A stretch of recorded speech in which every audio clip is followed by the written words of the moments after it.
Welcome to the Positive Impact Podcast, where we dive into the world of movers, shakers, and changemakers, creating a positive impact on the world. This is your host, Alexandra Black-Pollock, and together we're going to tackle real issues, discovering how we can make the world a better place.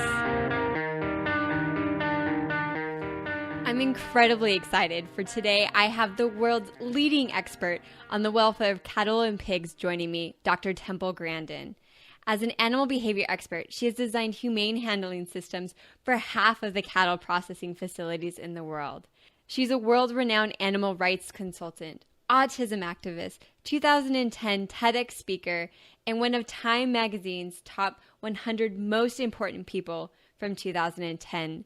While the accolades continue, I think we have a great idea there. Dr. Temple Grandin, thank you so much for joining me today. It's great to be here. I'm curious, what first motivated you to study animal welfare? Well, students get interested in things they get exposed to. And I got exposed to beef cattle when I was 15 when I visited my aunt's ranch. And when I was getting my master's at Arizona State University in the early 70s, the cattle handling was just awful, back in the bad old days of the 70s. And so I went around to all the feed yards in Arizona and saw that some facilities worked better than other facilities. And when I first started, I thought I could fix everything with a facility. If I could just build the perfect magic facility, everything would work. There's a lot of things I can do with facilities, but you also have to have the management. The facility is worthless unless it has the management to go with it. And when I started working with McDonald's audits in 1999, that forced a lot of the big packing plants to start the management component of animal handling.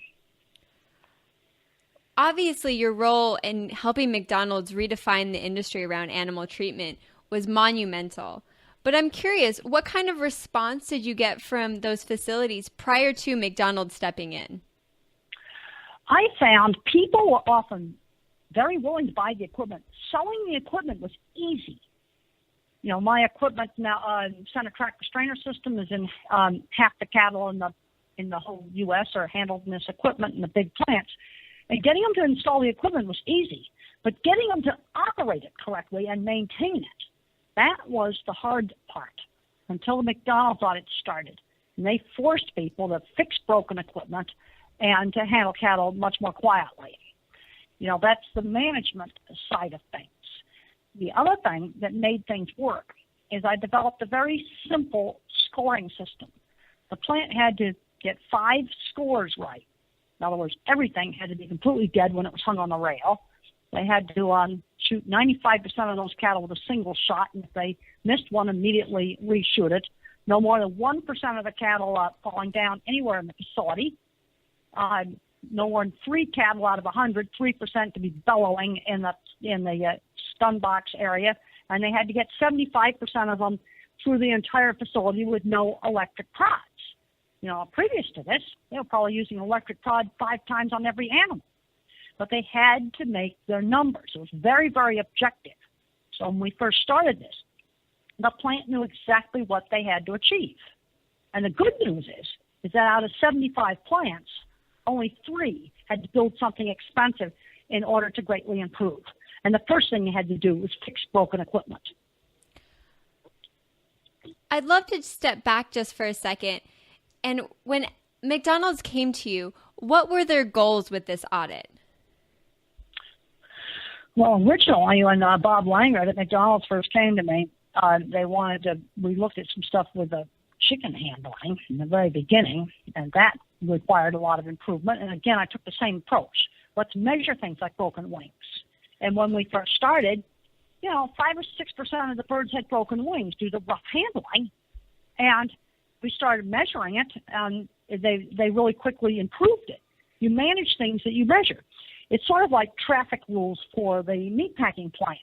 Can you imagine what the freeway would be like if the police never, caught you for speeding? But the police measure the speed. They don't just think you're driving too fast. They actually measure it. And they measure things like alcohol levels in your breath. That's measured. You manage stuff that you measure. And having this very, very simple audit actually really helped.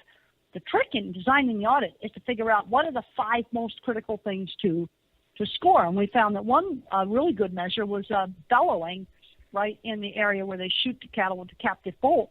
Because if you're doing things that are bad, like having them slip on the floor, or maybe the gun is broken, or they're poking with electric prods, or they're slamming gates on them, or some other bad thing, you're going to have a lot of bellowing. And some plants are really, really bad back in the old days. And they had to do a certain performance. We did not tell them how to build facilities. No, the cattle could be slipping on the floor either due to slippery floor, or maybe they were getting them too excited. What you described there, I believe, is one of your 5 pillars. Is that correct? Well, it's 5 things you score. You score percentage of animals totally insensible and unconscious on the rail. That had to be 100%. And then on stunning, if they were really excellent, they'd shoot 99% on the first shot. The pass, their minimum passing score was 95%. And when we first started, some of the plants had broken equipment, and it was just terrible. They'd be lucky if they got 80% of them right. Vocalization scores were bad. There were some places 20, 30% of the animals mooing their heads off because they were slamming doors on them or hitting them with electric prods. The bad old days were really bad. You go in a plant now they've got video auditing on it. It's really, really quiet. People have stopped yelling and screaming, and, there's been huge improvement. But what this auditing program forced the industry to do was to start managing their facilities. Before, I could sell them a really nice system. And back in the bad old days, half my clients tore it up and wrecked it. And that was discouraging. Well, now they fix things. What do you think describe that change that really pushed them to actually maintain these standards and their equipment? Oh, getting kicked off the McDonald's approved supply list had a lot to do with it. And about 2 plants got kicked off the approved supply list. The whole industry found out about it, and they started to get really serious. It's changing management attitude. And then also, out of the 75 plants originally, 3 plant managers had to be fired because they just didn't think animal welfare was something that was serious. From a business standpoint, what happens to a company when they get kicked off the McDonald's pre-approved list?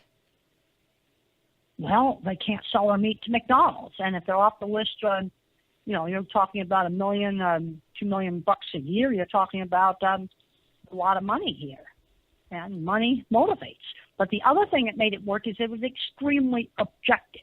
When we did these audits, you'd have the plant manager there. I would be there doing the audit, and the McDonald's representative was there. And so everyone could see what the score was. And then we'd get back to the conference room, and we'd figure out easy ways to fix it, like non-slip flooring, add a light to the entrance of a chute because animals are scared of the dark, get electric prods out of people's hands, fix slippery flooring, fix broken captive bolt guns. It's a lot of simple things that add up to a big thing. And most of the plants, we were able to get them working really well without rebuilding, huge expensive structures. Back in the early days, what you described as the battle days, were there any early adopters and facilities that charged ahead and embraced the change? Yes. The thing that kept me going all through the 70s, 80s, and early 90s when things were really bad is there were some people who did things right. And that's what kept me going. Is there was about 20% of people that actually did things right. And that was so I knew that it was possible to do things right. That kept me going during the bad old days. But then the bad places were really, really atrocious. I mean, it's just night and day how things have improved in the plants in this country. What were some of the resistance you got from those quote-unquote bad plants? What were their arguments to not change? Well, some of them just couldn't see. You have to get them over the mindset of like stuffing too many cattle into the crowd pen, yelling and screaming. The first thing you had to do is get people to stop yelling and screaming at livestock and get the electric prods out of their hands. And it takes management commitment to change. You see, I have found it's not so much an employee training issue. You've got to have management that cares. Then another thing that we learned is there was about 10% of the employees that would not change. Well, those employees had to either leave or get other jobs in the plant because there were certain people that would not put the electric prods away. And it was about 10% of the people handling the livestock had to be removed. And out of the 75 of the original suppliers of beef and pork both, about 3 plant managers also had to leave because they just didn't get it. You have to have the right people. Now, once you get the right people and you fix that, then you got to start step by step fixing the problem with the equipment. And I was amazed at what I could do with changing lighting. Add a light to a chute entrance. Because you've got to remember, a lot of this is indoor equipment. And when it's indoor equipment, you can change artificial lighting. Many times it's not going to work in something that's outside.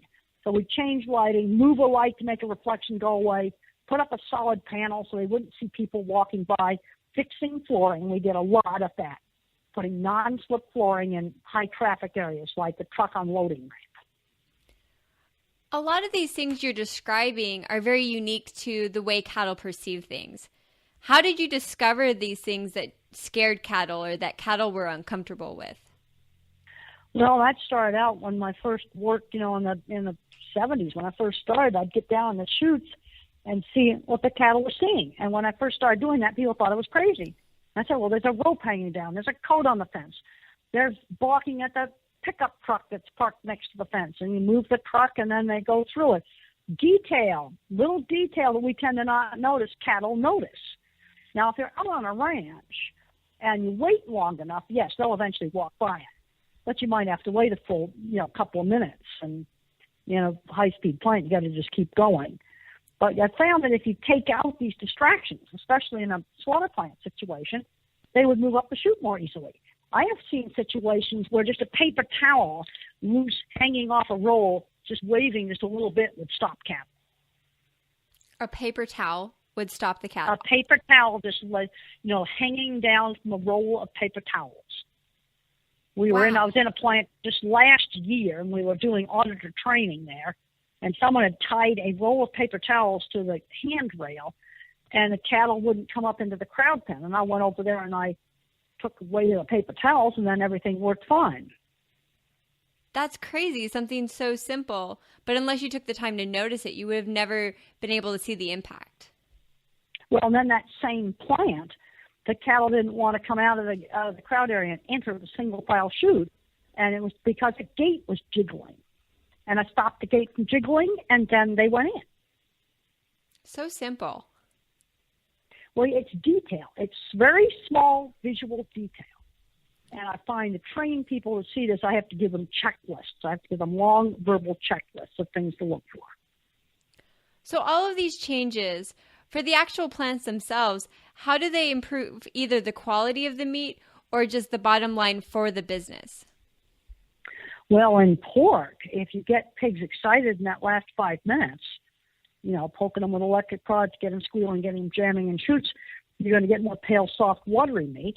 And in cattle, poking them with electric prods in the last 5 minutes can produce tough meat. And now those are scientifically validated findings. And if you want to read some more of my stuff, I've got Grandin.com, my website, and I also got a video online, beef plant video tour with Temple Grandin and pork plant video tour with Temple Grandin. I'll definitely make sure that we have all of those links in the show notes so our listener can watch some of the incredible stuff you do as well as your 2010 TEDx video, which I watched earlier this afternoon and was just incredible, by the way. So from your first battle days with McDonald's, how has the industry changed till today? Oh, the industry is a very different industry now, because finally, when they got forced to do it, some of the people now are really, starting to see the light. It's been getting to be a lot more interest now in handling animals in a much more low-stress way. A lot of ranchers and feed yards gotten much better in their handling. In fact, my student, Ruth Woolly, just 2 years ago did a big survey of 28 feed yards and looked at cattle handling, and there were some really good improvements, like low electric prod scores, like 5%. That's really good. And they've improved a lot. And one of the things about being around for a long time is I can remember how bad the bad old days were. The 80s, early 90s, just absolutely terrible. I'm not saying things are perfect today. They're not. But they're way better than what they used to be. What would this conversation around animal welfare been if McDonald's hadn't stepped in? Well, McDonald's really was a pioneer on this. When it comes to slaughter plants, there's sort of like the pre-McDonald's era and the post-McDonald's era. Previously, I found I could sell equipment based on, well, I could take out a man. I think I can cut down bruises. I found that even, over the years of selling equipment's easy, because too often people want the magic thing that's going to solve all their problems rather than wanting to do the details it takes to do really good management. Good equipment makes good handling possible, but you've got to have the management to go along with it. And then the company to support that management and empower them to make the right decisions on the floor. Well, absolutely. So what issues are you working to tackle today?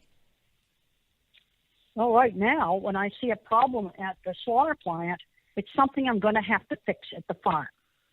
So I tend to go out to the unloading ramp and see what kind of problems are brought in. And there's still problems with some dairies bringing in emaciated, very bad condition dairy cows. There's about a third of the dairy industry that's really, really progressive. And they're now breeding a smaller cow.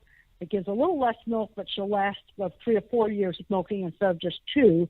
But there's still a segment of the industry that just lets a cow become an emaciated wreck before they bring it in. That's a major problem. Other problems is lame animals coming in that have difficulty walking, cattle that might be super wild, pigs that have never had people walk through them and get very difficult to handle. But when the problem comes in now, it's something that's going to have to be fixed back at the farm. What are some types of solutions that we can anticipate happening at the farm? Well, there's, areas of things that need to be improved. Now you get issues where the type of housing the animal is living in. Yeah, that's going to be expensive to place, especially in egg-laying chickens and in gestation stalls for sales. In fact, McDonald's just came out with a ruling that they want to get cage-free within, 10 years. I mean, the consumer is going to be demanding some things for housing. But at the plant, the kind of stuff I see is animals that are very lame, have difficulty walking, dairy cows that are very lame, beef cattle that are lame. Some of these problems might be feed additives.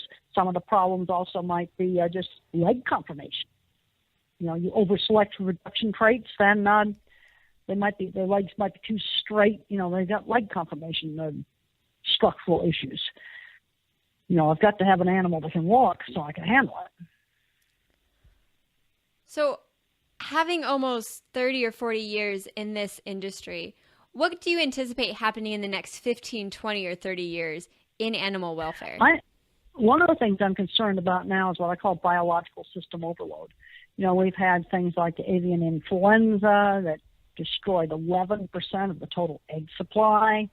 We had porcine epidemic viral diarrhea that destroyed 9% of the baby piglets. Diseases coming in and wiping things out. What we have to start thinking about in all these systems is what is the optimal production.